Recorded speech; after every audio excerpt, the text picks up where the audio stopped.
देखो, हमने जो सबसे पहले अपना टॉपिक सीखना है इस चैप्टर में वो है कार्ल पियर्सन्स मेथड। हम सबसे पहले सीखेंगे Karl Pearson's method. Scatter diagram हम लोग लास्ट में सीखेंगे। So our first topic will be Karl Pearson's method of correlation. ये जो कार्ल पियर्सन है इसके पास दो टेक्निक है, इसने दो टेक्निक दी हमें, एक डायरेक्ट मेथड और एक इनडायरेक्ट मेथड। ठीक है, तो first will be doing direct method. So we are doing direct method by Karl Pearson, और उसके बाद हम सीखेंगे shortcut method, right? Shortcut method by Karl Pearson. So first we are doing shortcut, वो direct method. अब direct method में क्या करना है आपने? डायरेक्ट मेथड में आपको जो फॉर्मूला अप्लाई करना है, ऑफ कोर्स आपने क्या कैलकुलेट करना है, आप सबको क्लियर हो गई बात? That we will be calculating R, coefficient of correlation is represented by the symbol R, right? ये आर आपने कैलकुलेट करना है। सो आर इक्वल्स टू अब इसका फॉर्मूला कैसे लिखते हैं? सीधा फॉर्मूला, दिस इज सिग्मा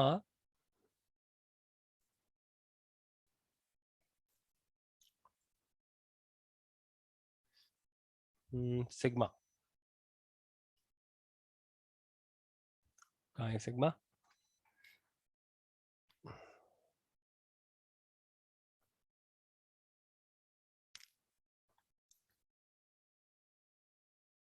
अरे वे sigma, sigma sigma x y divided by, ठीक है। अब यहाँ पे फॉर्मूले के ना दो वे है, वे समझेंगे सब लोग पहले ध्यान से। Sigma x Y multi divide में डिनोमिनेटर में आएगा N multiply by standard deviation. किसी को पता है स्टैंडर्ड डेविएशन क्या होता है? डिस्पर्जन करा है ना किसी ने, क्या नहीं करा? हम लोग बाद में सीखेंगे dispersion, right? Standard deviation, mean deviation करा है बट स्टैंडर्ड नहीं करा। स्टैंडर्ड नहीं करा। अच्छा ठीक है, तो स्टैंडर्ड हम लोग सीखेंगे बाद में, इसके बाद में हमारा हम लोग करेंगे डिस्पर्जन का चैप्टर और स्टैंडर्ड डेविएशन का सिंबल। अच्छा मैं लिख देता हूँ एस डी, ठीक है, for the time being. So standard N multiply by standard deviation of symbol X multiply by standard deviation of Y. ये हमारा फॉर्मूला होता है कार्ल पियर्सन का। बट ऑफ कोर्स अभी आप लोगों ने स्टैंडर्ड डेविएशन निकालना नहीं सीखा है। इसी फॉर्मूले को लिखने का एक और तरीका है, अब वो दूसरा तरीका देखेंगे हम, राइट? सर तो अगर हम स्टैंडर्ड डेविएशन का स्क्वायर रूट कर दे तो वेरिएंस आता है ना? बिल्कुल आता है, शाबाश, ठीक है। अब इसी को कैसे लिखेंगे को दूसरा तरीका अब इसका देखो, ये डिनोमिनेटर में वी विल राइट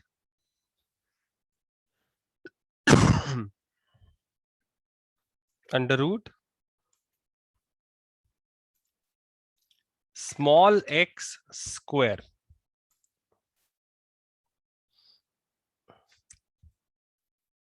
फॉर्मूला लिखना, एक सेकेंड, स्क्वायर।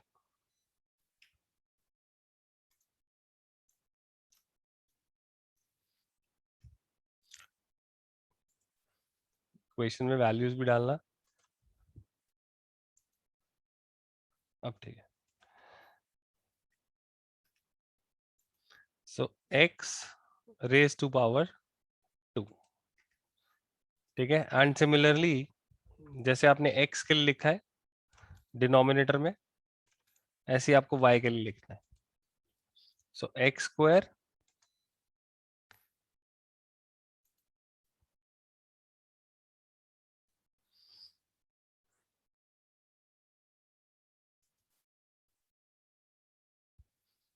अंडर रूट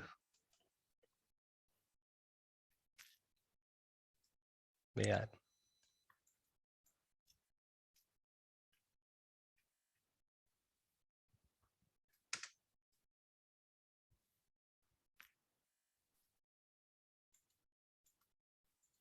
ये बड़ी प्रॉब्लम है।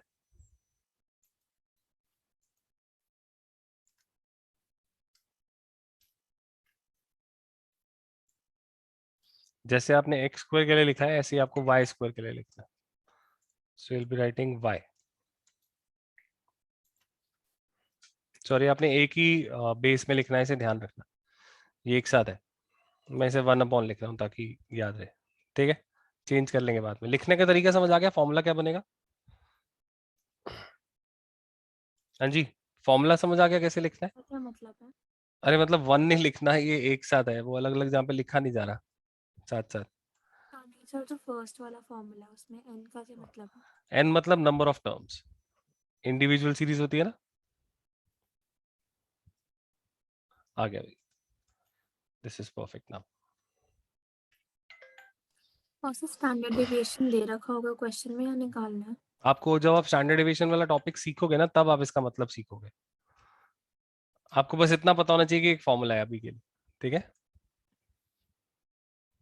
अभी आपके लिए दिस इज इंपॉर्टेंट. ठीक है, यस सर। क्या ये फॉर्मूला समझ आ गया सबको, कैसे लिखा फॉर्मूला? Yes sir. चलो, तो फॉर्मूला आ गया, तो अब आगे चलते हैं. फॉर्मूले को कैसे सॉल्व करना है ये देखते हैं. आपको क्वेश्चन में क्या दिया होगा? आपके पास क्वेश्चन में there will be two variables, right, X and Y. और आप उसके बाद कॉलम्स बनाने स्टार्ट करोगे. आपके पास क्वेश्चन में क्या गिवन होगा?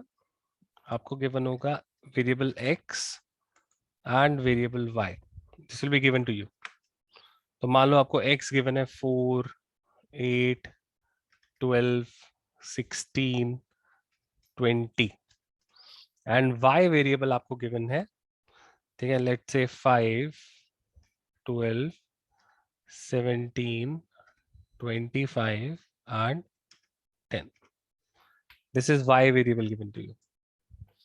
ये आपके पास x एंड y गिवन है आपको. ठीक है, क्या ये बात क्लियर हो गई? क्या क्या गिवन है आपको अभी तक? आपको x गिवन है, आपको y गिवन है. आपका क्वेश्चन होगा ये x और y. आपको क्या करना है? आपको कौन कौन से कॉलम्स बनाने हैं हमेशा डायरेक्ट मेथड को सॉल्व करने के लिए, अब आप ये सीखो. आपको कॉलम्स बनाने हैं small X, then small X का स्क्वायर. ठीक है, small X and then small X square. इसी तरीके से स्मॉल वाई कॉलम बनाना है, देन स्मॉल वाई का square and the last column is X Y.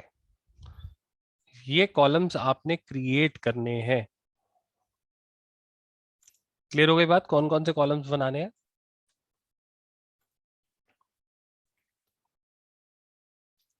सही, स्मॉल एक्स का स्क्वायर है। हाँ जी, ये स्मॉल एक्स का स्क्वायर है, ऑटोमेटिकली उसे कैपिटल ले रहे हैं. अब ठीक है, और ये स्मॉल वाई का स्क्वायर है. अब ठीक है, चले आगे. Yes.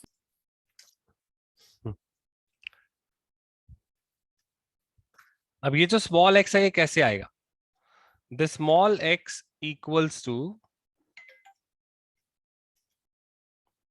The small x equals to, मैं लिख रहा हूं यहां पे आपके लिए,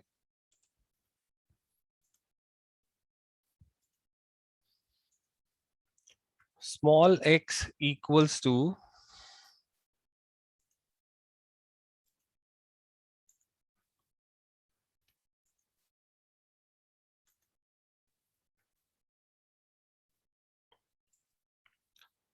ये फॉर्मूला कभी देखा है किसी ने? किस चीज का फॉर्मूला है? सर मीन का। मीन का। मीन का है ना. तो ये मीन निकाला आपने, और आपने कैपिटल एक्स में से इस मीन को माइनस करना है. फॉर एग्जाम्पल, ठीक है, सॉल्व करके बता रहा हूं. सॉल्व देखो कैसे करेंगे. एक्स का टोटल कितना आया? टोटल निकाल सकते हो of x. Total of x will be, इधर एक्स का टोटल कितना आएगा?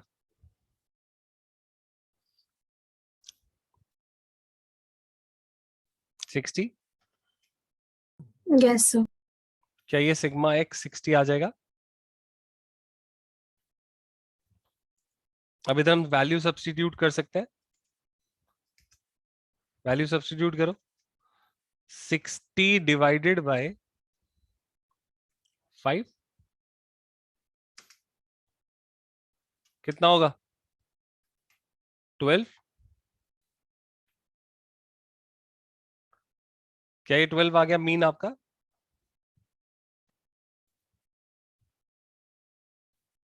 तो सर इसमें से वो माइनस नहीं करेंगे एक्स को? अभी कर रहे हैं, पहले बताओ मीन निकालना समझ आ गया? मैंने मीन ही लिख दिया इधर, ये ठीक है, मीन आ गया 12। Yes sir. अब आपने मीन को सब में से माइनस करना है, तो 4 माइनस 12 कितना आएगा? -8।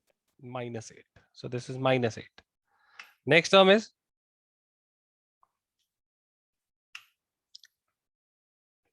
C। क्या ये ठीक है? x समझ आ गया कैसे आया? Yes sir. तो आपने मीन निकाला पहले x का, ऐसे ही अब आप मीन किसका निकालोगे? y का। तो मीन ऑफ y निकल जाएगा, मीन ऑफ x निकाला पहले आपने,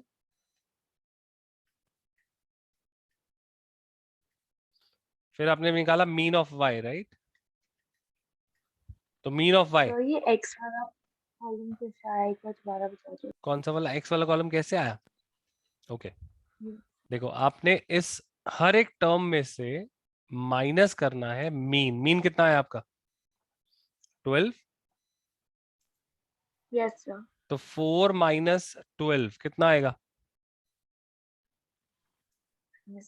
ओके 8 माइनस 12 कितना आएगा? ठीक है, आ गया समझ? Yes sir. ऐसे ही y के लिए निकालना है, तो y का मीन कितना है? तो y मीन निकालने के लिए पहले y का टोटल करना पड़ेगा। 69। 69 इज द टोटल, राइट? तो यहाँ पे जब वैल्यू सब्स्टिट्यूट करेंगे तो 69 डिवाइड बाय 12, तो it is 5.75। Is it 5 point? नहीं नहीं, 69 बाय 5 13.8। चेक करो। सर मैंने 12 से डिवाइड करा। अच्छा अब चेक कर। Yes sir 13.8। तो 13.8 को जब इधर y में से माइनस करेंगे तो क्या आएगा? अब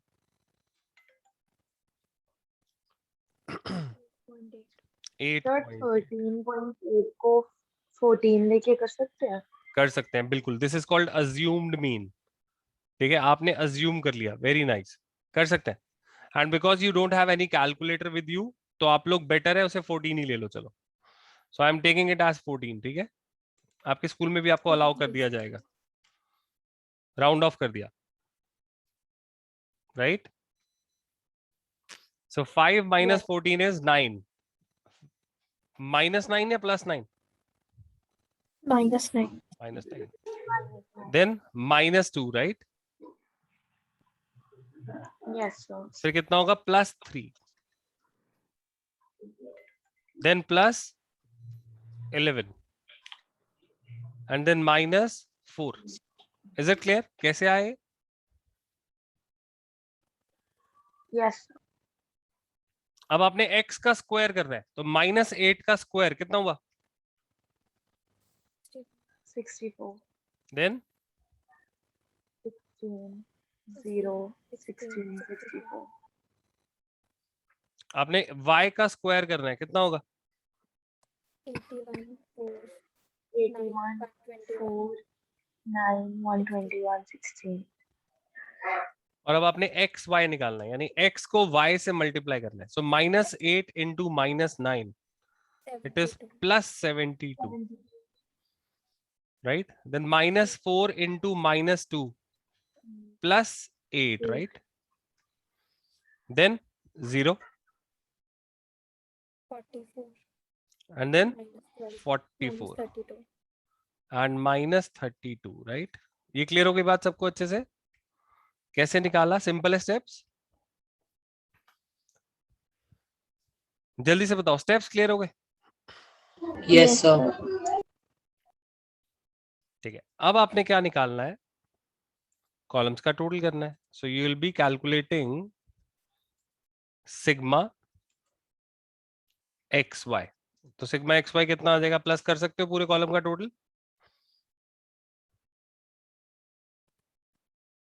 प्लस कर सकते हो।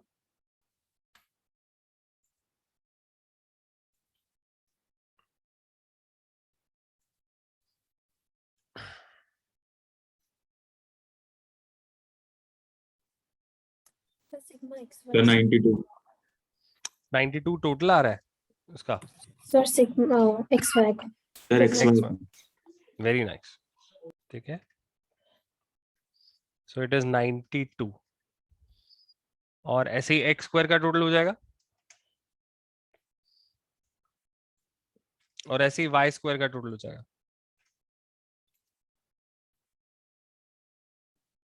सर एक्स स्क्वायर का 160 है। एक्स स्क्वायर का 160 है, ओके। एंड वाई स्क्वायर का भी टोटल हो जाएगा, राइट?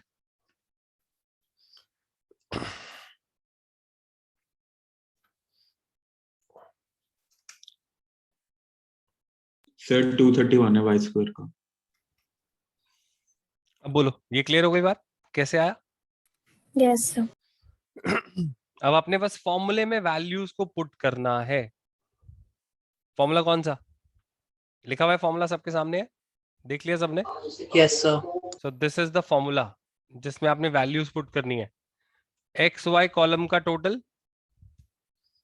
एक्स स्क्वायर का टोटल और वाई स्क्वायर का टोटल। वैल्यू सब्स्टिट्यूट हो जाएंगी कि नहीं? हो जाएंगे सर। करो फिर, शाबाश, सॉल्व करो। इसमें एक्स स्क्वायर का भी क्यूब स्क्वायर रूट करना है।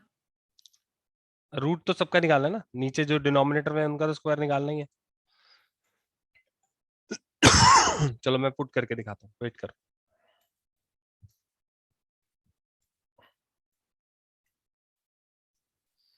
तो ये आपके पास वैल्यू आपने सब्स्टिट्यूट करनी है। एक्स वाई का टोटल वाज 92, 92 तो न्यूमरेटर में आ जाएगा 92।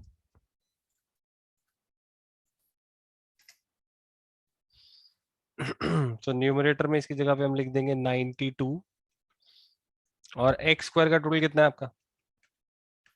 160 160 एंड वाई स्क्वायर का टोटल इज 231, राइट? 231 क्या ये तरीका समझ आ गया सबको कैसे किया? सॉल्व हो जाएगा अब?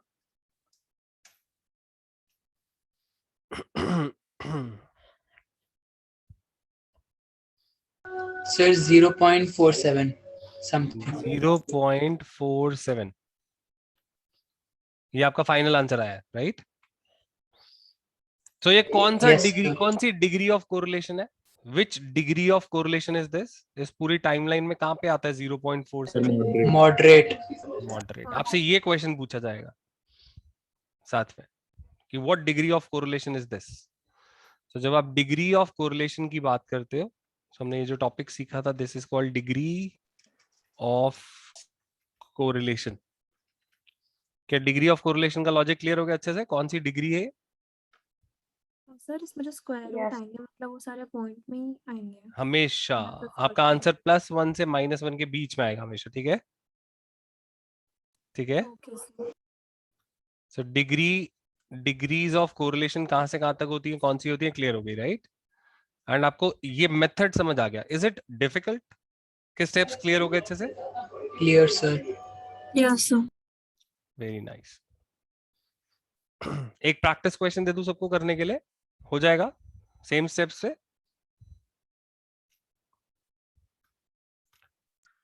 Okay. चलो एक छोटा सा प्रैक्टिस क्वेश्चन इसी से रिलेटेड। एक स्टूडेंट के ये मार्क्स है out of 20 for the subject maths and marks for the subject science, ठीक है?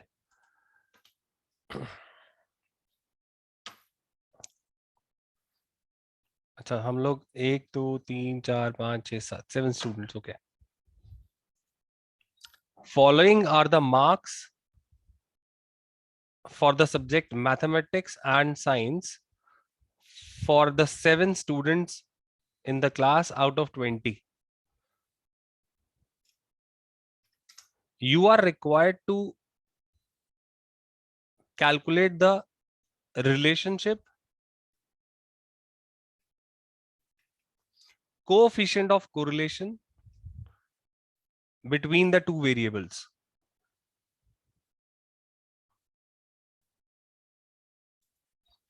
ठीक है, तो आपको क्या करना है, ये 7 स्टूडेंट्स के मार्क्स गिवन है, 7 अलग अलग बच्चों के मार्क्स गिवन है आउट ऑफ 20. तो जैसे अगर एक स्टूडेंट है ए, उसके 14 मार्क्स आए आउट ऑफ 20 मैथ्स में, तो साइंस में उसने 12 स्कोर करा. ठीक है, किसी के 8 मार्क्स आए तो उसमें उसने 10 स्कोर करा, किसी के 9 मार्क्स आए उसने इसमें 13 स्कोर करा. कोरिलेशन कैसा भी हो सकता है, रिलेशन तो आपने फाइंड करना है. ठीक है, किसी के 17 आए तो उसने इसमें 15 स्कोर करा, किसी के 20 आए उसने यहाँ पे 19 स्कोर करा, किसी के 16 आए उसने यहाँ 20 स्कोर करा, देन 15 ये मार्क्स थे. ठीक है, can you calculate the relationship, that is coefficient of correlation. हो जाएगा आराम से. Yes, sir. Right, so this is a practice question for you. ठीक है, टेक द स्क्रीनशॉट, सब लोग सॉल्व करो, या मैं पूरा का पूरा डॉक्यूमेंट शेयर कर दूं सबके साथ, आज का कर दूं शेयर Yes, साथ sir. साथ. तो प्रैक्टिस के लिए ये क्वेश्चन अभी क्लास के बाद पूरा कर लेंगे सब लोग. ठीक है, राइट. हो जाएगा, कोई ट्रबल तो नहीं. No, sir. Yes, sir. ठीक है, सो दैट्स इट. आज हम लोगों ने एक टॉपिक सीखा और हम लोगों ने आज डिग्रीज ऑफ कोरिलेशन करा, एंड आई होप कि ये क्लियर है सबको अच्छे से. राइट, चलें ना, आगे हो गया आज का काम.